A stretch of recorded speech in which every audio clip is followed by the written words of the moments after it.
I've studied youth behavior for the last 15 years, and there are people who have studied youth behavior for far longer than I. But somehow, magically, we've come up with the same conclusions. And that is that there's something uniquely just different about youth, something that stands them apart from different age groups. What is it? They desire a certain purpose, and they desire to make an impact on the world around them. So what do youth do with this desire and this search for meaning and this hunger that they have?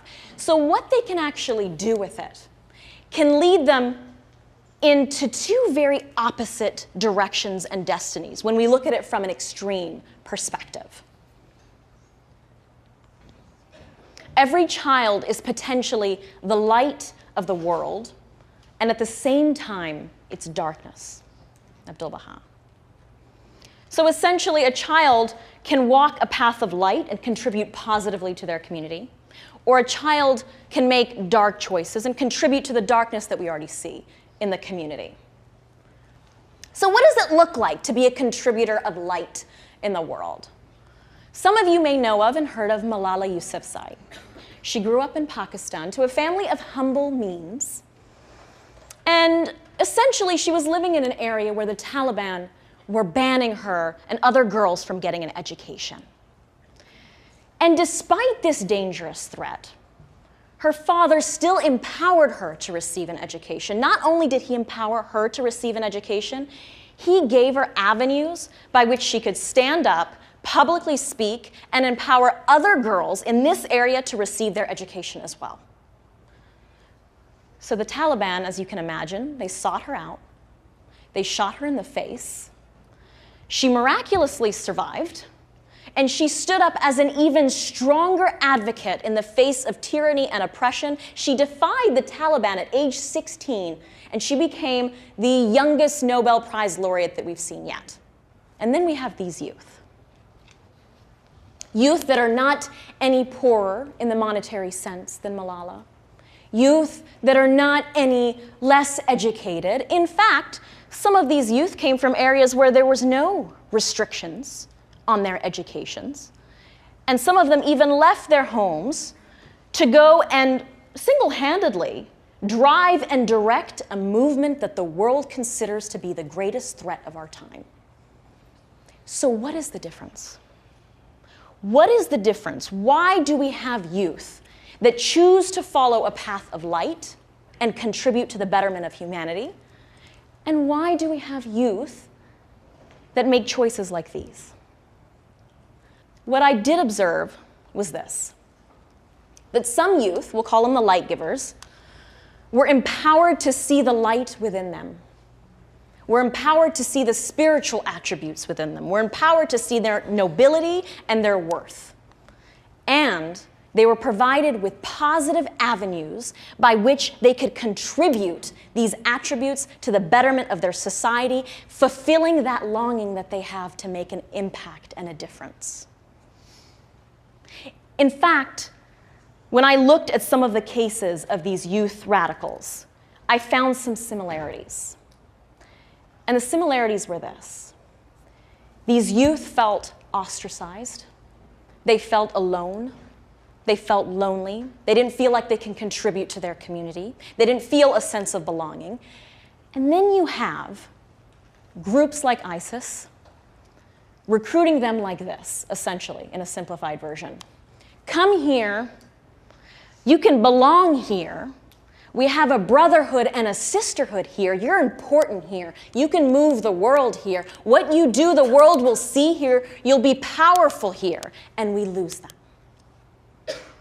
What a waste of potential light givers of the world. So what do? Nothing. Nothing unless we first change our attitudes towards youth. We first have to change the way we see them. We have to understand that they're very important agents of change. And then we need to support them undergoing, so supporting neighbors and family and friends and youth around us, support them in undergoing activities, empowering activities like, for example, the Junior Youth Empowerment Program that's happening in neighborhoods around the world, or support foundations like the Mona Foundation, which not only supports the academic education of underprivileged youth around the world, but also their moral education and their empowerment. And provide ways that they can serve in their communities and feel that sense of belonging. And in this process, we're already mentoring them. We're giving mentorship to individuals and youth and children who do not have the emotional support that we need. Honestly, if you were to ask me, after studying that year and a half of a master's in Middle East conflict and political science, and you were to ask me, what's wrong with the world and why do we have the chaos that we have? I would say it's quite simply because we're not utilizing the most important assets, the most important human resources that we have at our disposal. Thank you.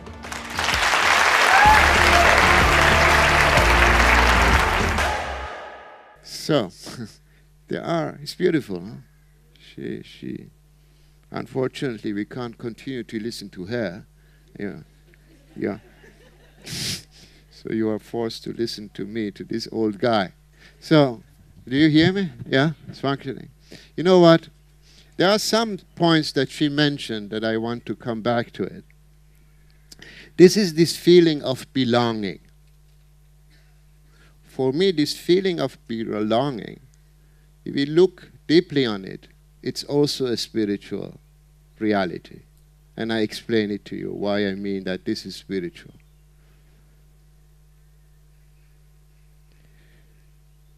Adler said, this big psychologist, that actually this is that makes us human, being human, the feeling to belong, you know. This is what he said. It's much more important than what Freud later on developed regarding the libido, you know, and this Trieb theory, you know, the Trieb, again, it's a German word, I'm sorry. But Freud focused much on this, let's say, this animal side of a human, which exists also, you know, the attraction and the sexual attraction, and also the libido, and that many of the problems that we have in our life, he related that to this kind of frustrations on that level. But Adler said no. Of course, this attraction exists, but what is more important than that, and what is more essential and fundamental in human beings, is the feeling to belong to. And in that sense, we are social. In that sense, we are not, as individuals, we can't survive if we are not connected to others, and then not only to be connected, but to feel accepted. In a sense, this is actually the subject of my talk is to feel attached. You know, this attachment is very important and fundamental. Now, if this doesn't happen at the beginning of our life, you know, therefore the first contact is the most important contact in life. This first relation between the mother and the child is the most important relation. I'm not saying that other relations afterwards are not important, but this is a very essential and fundamental relation. So that child to be loved. That child to be loved. Now, love and to be loved is a spiritual issue. Right? You accept that? If you don't accept, please interfere. Correct me. So this starts before even that the child comes to this world. Because what happens is that the mother, and here the parents, they feel the love for that child that they want to put in this world. You know, of course there are many children who accidentally, like my presence here was in a sense also accidental, but there are also some children who come to this world accidentally.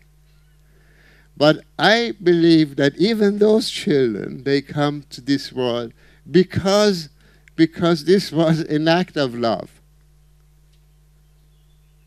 You know, because before that, something love attracted the parents together, right? And they wanted to put a child into this world. So the whole creation is based on that. Now, in the sacred texts, you know, in the religious texts, sometimes we read this. Maybe in different religions it is mentioned differently. But there is a word that I'm paraphrasing that. It says that God wanted to, let's, maybe others can correct me. God, when He created us, you know, and this act of creation in life, was He wanted to be loved. So He wanted to know, to be loved. Therefore He created us. So it's very interesting that even this, you know, and it continues through our parents. So the parents, they love and they want also to be loved, and therefore they create that child. So this is important, that even before that child comes to this world, there is an idea of wanting to love and to be loved that is animating this, how to say,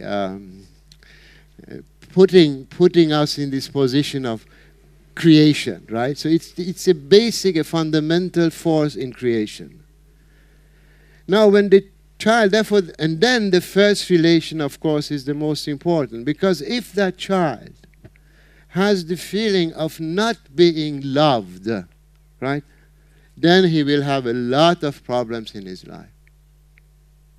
So the most important thing is to assure that that child is loved, that that mother really gives that feeling to that child, you belong to me. You belong to me. This is the first thing. Afterwards, this belonging should not only be only based on that relation with the mother, but then this relation becomes bigger and bigger and bigger, and then it doesn't belong only to one person, even if at the beginning it is the first person which is important, and the first attachment which is important.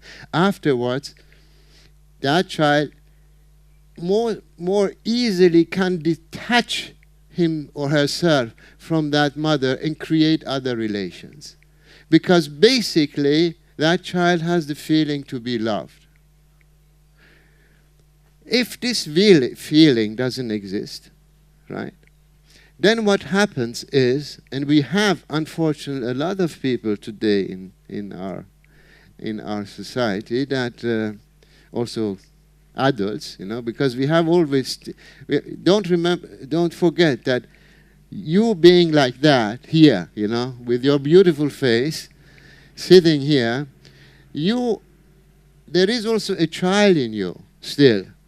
You know, I see, of course, the adult, but there is also a child in you, and that child all the time is communicating with us, but we are not very conscious about that. So if that child, at the beginning of his life, had the feeling, especially the first 4 or 5 years are very important, because these attitudes and these things that we believe in, you know, they build themselves during that period. Afterwards, we have the possibility to change them till the age of adolescence. After the age of adolescence, it's very difficult to change that child in us, or the beliefs of that child in us. It's very difficult to change them. What we can then do, of course, still we have responsibility over our own education. What we can do is to be conscious about that child in us. So, for instance, if suddenly I have the feeling, you don't love me, right? I see it in your face. Huh? You don't love me. Then I should say to myself, so this is not she that doesn't love. It comes from myself. I have the feeling of not being loved, so therefore I project it on others. This is the phenomena of projection. And this creates a lot of difficulties in our relations in general. So there are people running around with this child in themselves, nobody loves me. Right? And what this young, beautiful lady said, it's very true. That these children that are attracted to sometimes to other, sometimes very criminal organizations, and they are attracted because they think that they have found not so, a group of people that accept and love them, where they have their place, where they are not foreigners or out, They have their place, they are loved, they are respected, so they feel attracted to it. And then, at that moment, these kids or these young people, they forget the ideology behind that. It's not important for them anymore. What is the ideology? What is essential for the human soul is to be loved and to be accepted. This is much more important than what you think, or your ideology, or your philosophy. The moment you love me, I do everything you want. The moment I have the feeling you love me, I accept everything you say to me. So therefore, the best thing we could do in education, is to give that feeling to the child that child is accepted in love. So to be loved or to love a child doesn't mean automatically that I love everything you do. You see, we have to make a difference between these two things. I love you as a person, as a soul, as a human being. Right? But I don't agree with whatever you do all the time. So therefore, it's important also in education to set limits. The children, they don't feel suddenly not loved if we tell them, well, I don't agree with what you do, and this is not okay. It's not that moment that they don't feel loved. Sometimes even they feel loved, even more loved, if we put limits and bring regulations and create an order. Because these limits and these rules in the educations, they are not just there to bother others, but they are there to create a feeling of security. And that they show them that we care. So therefore, it's also an act of love. Interesting point is, I tell you a story, what I experienced as a psychologist. Sometimes I consulted also young people who were in a difficult phase of depression, we call it, and committed suicide, tried to commit suicide. So with this group of young girls and boys, I had to work. And one time I wanted to understand more exactly what is it that pushes a young person to commit suicide. It's a very violent act, right, against yourself.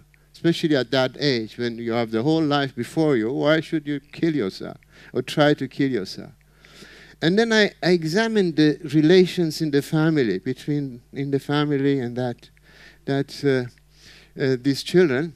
And then I realized that not all, but most of these kids grew up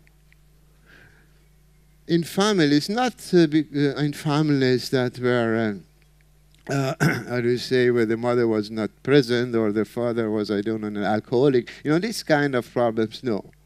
They were very nice parents. They had very nice parents. It's very interesting for me. Very nice parents. But what bothered them is that there were no rules.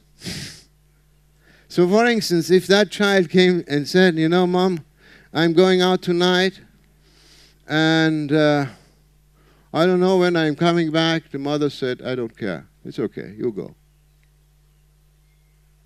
See, so in a certain sense, it's very interesting because I said, no, you have here very liberal and very permissive parents, the mother, because most of the time I hear also young people always being in rebellion or being not very happy because their parents, they say, no, you can't go out and you should be here at home at I don't know what time, etc. So I said, no, finally you have a mother who doesn't care if you go out or you don't go out, what time you come back, etc. How comes that you feel not good about that? And then she said, because I had the feeling that she's not caring. That actually, she doesn't, how they say, for her it's not important if I'm out or not there, if I'm there or not, at what time I'm coming back or not. So this feeling of care is very important, that we express sometimes also in putting rules and saying to some of our children, no, or yes. Don't be afraid of doing that, and this doesn't mean that you then, even if the children sometimes react to it and says, oh my God, you are, all the other parents are not like you, and I don't know, all this they try to get us, right, to play with us with these things. No, be firm, but always loving, caring for our kids. So this is important, and this is something basically I think is a very basic, fundamental thing in education. It is related to spirituality. Now again, it's the spiritual dimension that is missing sometimes in educational systems. I found is, and then if you see, all these, also the schools of thought and all these new pedagogies that are developing, etc., of course, they say all these things that I was saying. It's nothing new what I'm telling you, but it is too much, they put too much the attention on the child. It's very much child focused, which in a sense is good. I'm not blaming that. But the result of that education, where you care about someone, you love that person, if it is only focused on that, it creates an attachment, not only the attachment between two people, not only an attachment between the mother and the kids, but also it can create the feeling in a child that I am very important. You see? It's me first. So what the result can be also a very self-centered. We develop here, we nurture all the time the ego of that child. If we care for you, and we love you, and you are so beautiful, and you are so intelligent, etc. It's very much focused on that child. Of course, what I'm doing here is I'm nurturing also his feeling of, so in these kids, and we observe that, unfortunately, also in our society, afterwards they become very self-centered adults. Now, we have many examples of self-centered adults in our society. Just look at our politicians. It's fantastic. It's phenomenal. You see them, how much they're focused on their ego. It's terrible. Well, you laugh. But these people, they suffer. A self-centered person is all the time suffering. Is going to hell. It's the worst situation that you can put somebody in it if you nurture all the time his ego and afterwards you leave it to himself. Now what happens is these people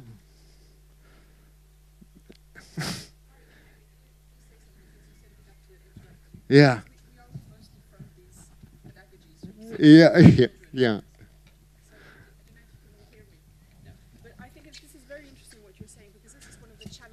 Yeah. Wait, I'll get it. Okay. I'm very sensitive to what you're saying, because this is one of the biggest challenges we're having as a school with our teenagers. Especially when we have children come from families where there are no limits, loving parents, but exactly what you described. And that we find ourselves in a situation in school where we have to be even more restrictive because these children lose total confidence in themselves and they become completely impossible and lost.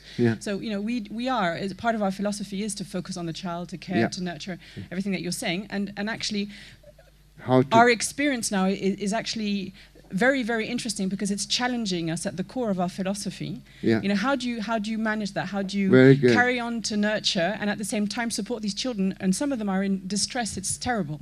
It's terrible. It's a terrible distress, as you said. But I'm going. I try. I'm not going to give you an answer to your question, but I try to focus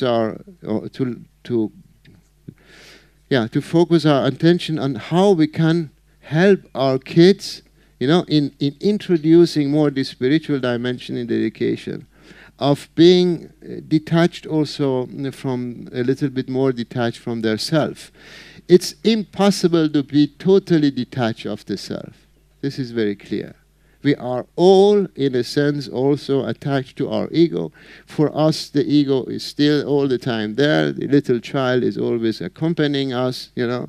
This is clear. But it's a question of intensity that I'm speaking about. And the problem is with the ego and with this self-centeredness is, as you know, why are we going through hell? Because all the time we are asking ourselves, is he kind to me? Did you understand what I was saying? Did I do a good job? You know, all the time I'm questioning myself, but not questioning in the sense of, okay, we should be critical to ourselves and try to, but questioning in the sense of, if I get the attention, you know, that I really need and my ego needs or not. And then I'm always also afraid of not getting it. Most of the time I don't get it, so I'm suffering. Most of the time I feel, no, you don't understand me. Most of the time I feel, no, you don't love me. You know, look, the way you look at me, you don't love me. Even if you say you love me, it's not true. I don't believe. You know, I don't believe in you. I actually believe in my own imaginings. You know, the things that I have imagined myself, created this imagination. Now, how can we try to bring, you know, to detach, you know, to bring this detachment in the education? Now, here comes for me the spiritual dimension, in the sense that I say it's not all about you, it's not all about me. You know, even if you are part of this creation, this beautiful creation that we all love, but it is something greater than us exists in this world. It is something, you know, much greater than us that we all depend on. You know, this is, you know, this dependence replaces, but slowly, progressively, the dependence between human souls. That at the beginning we need that, you know. We can't tell to that child, you know, when he's born, no, turn to God. You know, it has actually no significance for that child, this abstract or this spiritual dimension. But with the education, and here I think prayer, you know, the concept of prayer has not been so much studied in psychology, because again we relate prayer to religion and all this stuff, and we don't like religion and institutional religion and all this stuff, and say, okay, forget the prayer. And the experiences people have with prayer, especially in our religious communities, was not always very how do you say positive, because somebody is praying there. You know, you go in a church and that a prayer is. I don't want to make fun of it, but it's the priest is praying and the others are saying the same thing that the priest. It is not or this kind of collective prayers that sometimes people have the feeling of being forced to do something that they want to do. This is not prayer. Prayer, in its fundamental sense, is the communication of love. Now you enter into a communication of love. You have the communication of love as a child between you and your mother. There is a communication of love between you and your next members of the family. There is a communication of love. You introduce into that communication another. You bring another level in that communication, which becomes a communication of love between your soul and the source of your life, the energy of your life. So, because I want to avoid the word God, because we have also some imaginations, God, this authority or this personal authority being up there and controlling us and punishing us. This is not that. It's love. Actually, we are connecting our soul with the reality of love. And if you, for instance, you say, you can bring this image, which helps a lot. This reality, it's sun. If you see the sun, what is the sun doing? It's this. The sun is giving light and giving warmth, right? Without this sun, our reality wouldn't exist. You accept that? And every day when we see the sun, like this today, when we get up and there is sun, we are happy and we feel so good because there is light everywhere, etc. On the same level, but on a spiritual level, there exists also this sun. This sun of spiritual reality is giving us light, enlightens us, and giving us warmth, because it gives us love. And this connection between the sun of the spiritual reality and this child and our soul is this connection happens through prayer. If you turn yourself and your attention at least once a day, you have these moments, you come together, also in the family or alone, and you turn your soul to this source of, and then you let these words, spiritual sacred words, enter into your heart. What happens is, with time, I remember a prayer that my aunt recited when I was a child. I remember I had 6, 7 years. At that time, when she said these words, and she said to me, learn it by heart. I learned that by heart. But at that moment, I didn't realize what it was.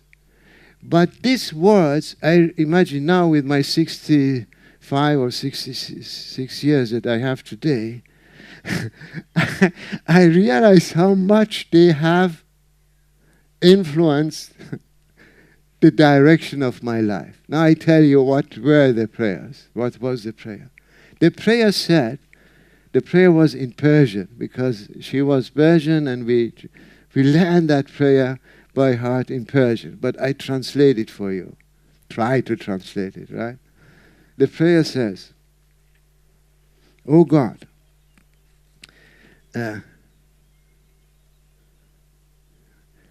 open my eyes.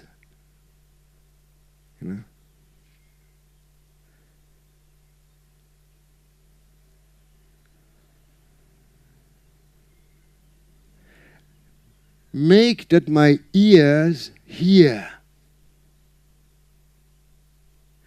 Awaken me from my sleep. So that help me that I don't fall into sleep. So that I'm always awakened. And help me to detach myself from all earthly thing, all things that can limit me, right? Detach my soul from all the things that limited me. And now it's interesting, and free my soul so that it will be focused on the eternal, on the infinite life. Not on the finite, but on the infinite life. So this, in paraphrasing, it's not exactly the translation. But I said to myself, so what was it then? Why did I study psychology? These words helped me. I wanted to know, to see how the human being is functioning. Wanted to listen. Actually, listening is something very important. Exactly in our relation, psychologist, psychotherapy, client relation, listening is very important. I wanted to listen. And I wanted to be awake in the sense that I wanted to know, right? And I tried to free myself every day a little bit more from these limitations. Now,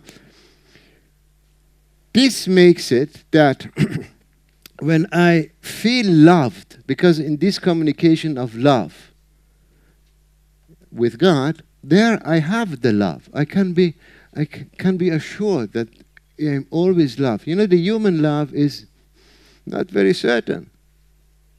And by the way, many mothers, of course, they love their kids.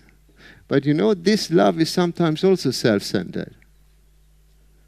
The love of a human being is not very detached from the ego either, right?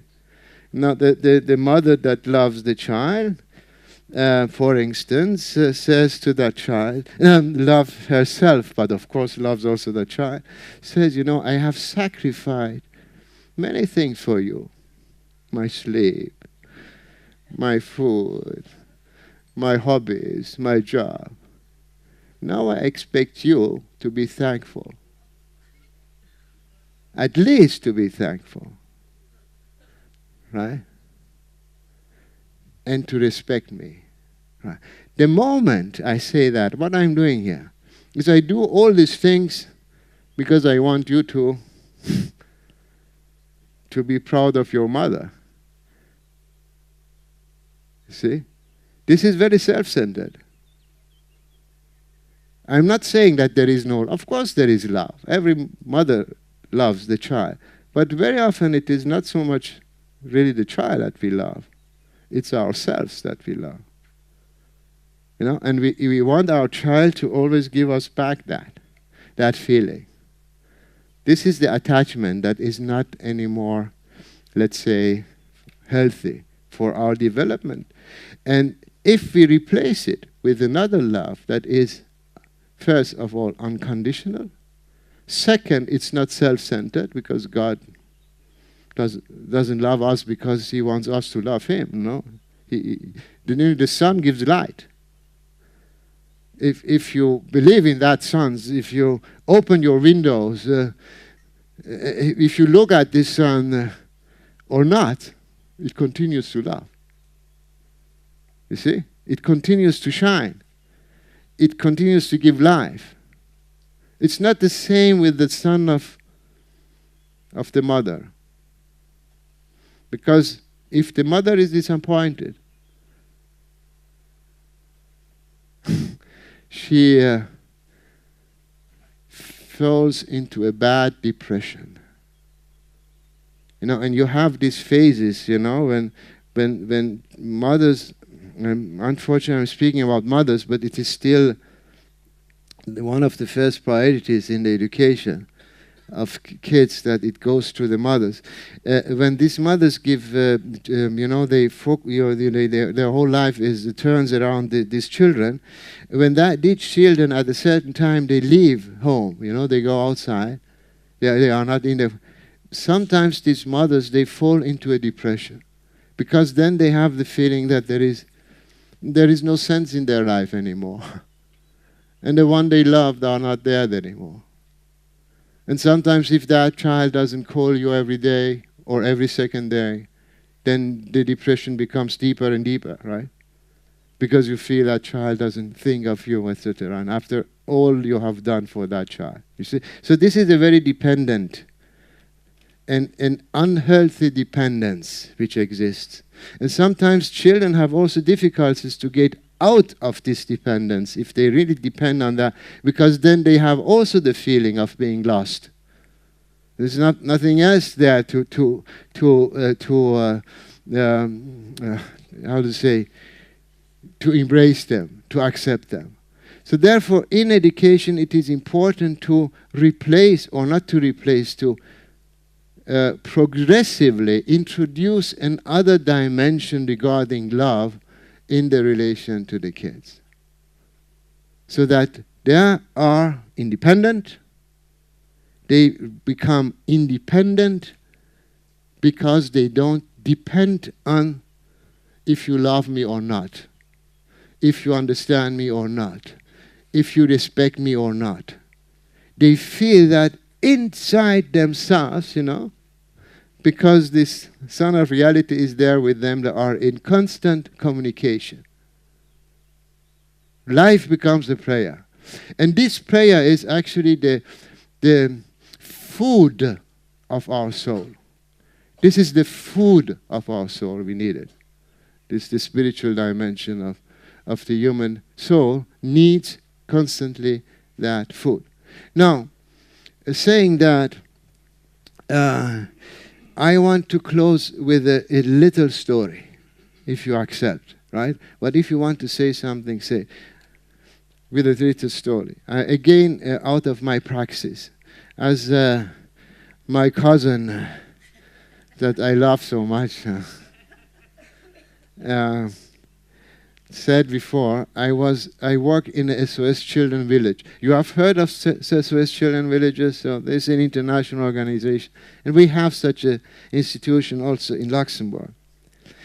And at the beginning, when I finished my study, I worked in that institution as a psychologist. So I came there and I was very proud of my knowledge. I'm the young psychologist with everything I know about, you know, children and child psychology. So I came there, and then I wanted to change everything and to help all these kids, etc., etc. What a lot of problems, of course. And there was one child, especially, that made I's life very difficult.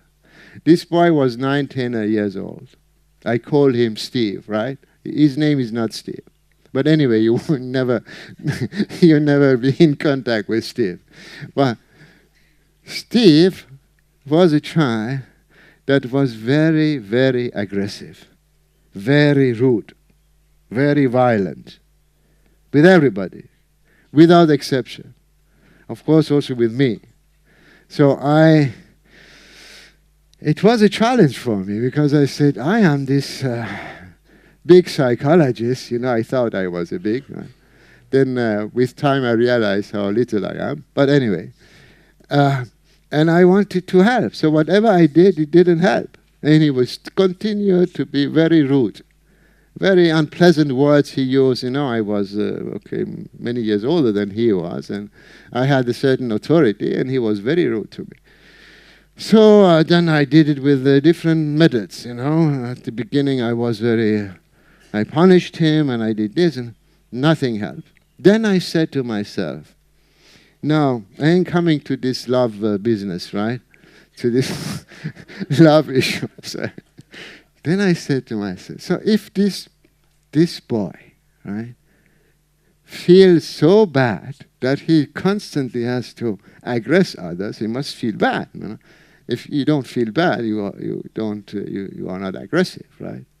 Okay? So if he feels so bad, it is because inside himself there is something lacking, and this is love. He's not accepted. He never felt accepted. Then, of course, I studied the family situation of that child, and it confirmed me in my thought, because he came from an environment, family environment, where the father was an alcoholic and very brutal and very violent guy who beat him regularly. daily. The mother was never there. I don't know where she was, but also disappeared very, very soon in his life. So he grew up in a very ugly, bad, aggressive, violent atmosphere. So I said it's normal. So this child, of course, is lacking love and acceptance, and therefore, whatever he doesn't want, if you don't feel loved, you don't love. If I don't feel love, if I feel you don't love me, I show you. You don't love me, I don't love you. This is the point. Don't think I love you. So this is the reaction. You don't accept me, I throw you out. So this is the aggressive reaction. If children become aggressive, it's because at a certain moment, in a certain situation, they don't feel accepted. So this must not be constantly. I can have these feelings also at certain moments, in a certain situation. And if the situation changes, because human behavior always is adapted to the situation, as I said before. If you want to understand behavior, you have always to put that child to understand that child in his, as you put it very nicely, in his movement and in his relation with others. Both is important. Then you understand it better. Never look at the child separately from that. Then you don't understand anything. When I was a school psychologist, the teachers came to me and said, "Hey, Fari, come here. No, I send you that child in your office. Speak with him. This child is making our life difficult in the class." Right? So I said, "Okay, send him to me." So that child came here and we had a wonderful talk together and everything was fine. And I went to the teacher and said, "What are you telling about this child?" She said, "This child is wonderful. You have a problem. Then I had big problems. I had big problems with the teachers." And they said, "No, this psychologist doesn't know anything." So I said, "You know what?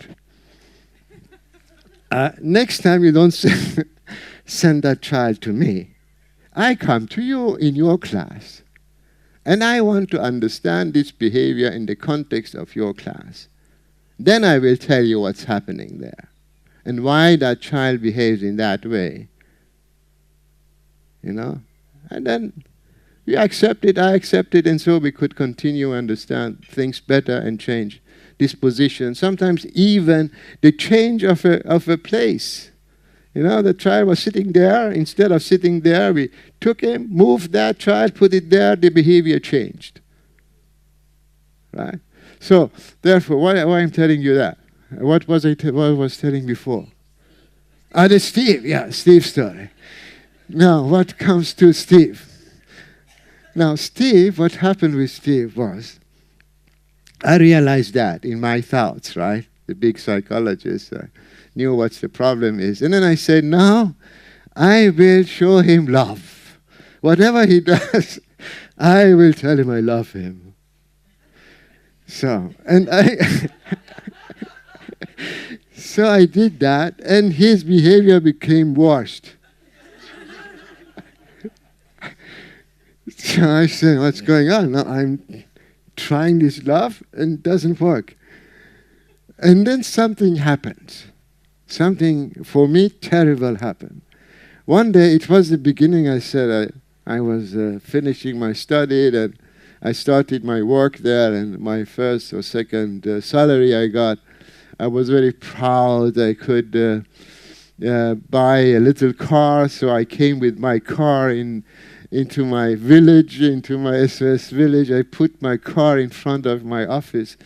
I could see my car. I was so proud of this car. Very stupid when I think now about this. But at that time, it was very important. So, and one day, this Steve came from the school, and he came and passed in front of my office. He saw my car. He knew that I had a car, and I was very proud about this car.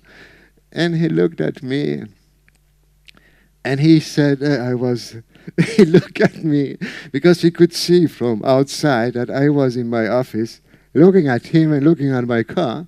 He looked at me, and with his smile, but this aggressive smile, he took a stone, right? And in front of my office, took a stone and crushed the whole car from one side to the other. Yes, sir? So I was shocked, you know. Yeah, this is the point.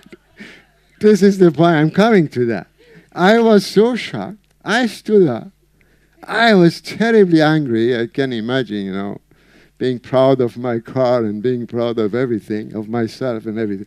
And this guy, this little guy, is destroying everything. So I got up. I run out of my office towards him. You know, the feeling I had, the emotions were very strong. You know, the emotions are, of course, related again to the ego. But this is another subject. Right? The emotions there were related to my ego. Anyway, so I was very emotional. I went out, and in my mind, I said, I want to kill him. This was my feeling. Right? Became very aggressive. He was aggressive, I became aggressive. You know, this violence always provokes violence. You never solve a problem with violence. This reality was for me very important to learn that too. So I went out, and the last moment when I wanted to take him and throw him against the tree, I don't know what, then I saw that he is still staying there. You know, he doesn't run away. Normally when you see somebody coming at, this little boy is staying there looking at me. And then suddenly I realized, oh God, what's going on here? And here is where I understood what's going on here, because then I realized that he is telling me, your love business is not true. And I show you here. Of course, unconsciously. It's not that he thinks that, right? I realize he's saying, if you really love me, you would never would wish to kill me. Right? So I realized that he is saying that to me, your love is not honest. Then what happened is, I went towards him. I changed totally my behavior. The emotions were gone because I realized what's going on. I took him in my hand. I really embraced him. And I said, you know what, Steve? Whatever you do, I still love you. You see? Then, at that moment, something changed also in his mind because he started to cry. It's the first time that I saw him crying. He was always very, very rigid, rude, also aggressive towards himself. At that time, something was deblocked. There was no blockage, I would say, in his... And the feelings could come out. The feelings of sorrow and came out. And and then he cried, and let him cry for 5-10 minutes. We were staying there and he was crying. Then I said, come, let's go and sit in my office and we will speak about the whole thing. Of course, the things that you have damaged, we have to repair it in a way, and you will contribute to that too. But I assured him that I will always love him. His behavior from that day changed radically towards me, because he had the feeling that at least one person really loves him. And this was the last test. He was testing me all the time. He was testing my love. And he was right in his test, because until that moment, I used love as a method. You see, because I said this is the psychological method. And he realized that it was not honest. It was not true love. So, we are never alone if we link our hearts to the source of our creation, which is love, the universal love. That we all exist here, it is because an act of love, nothing else. And this is the feeling that we have also to pass to our children. Thank you for your attention. Thank you very much.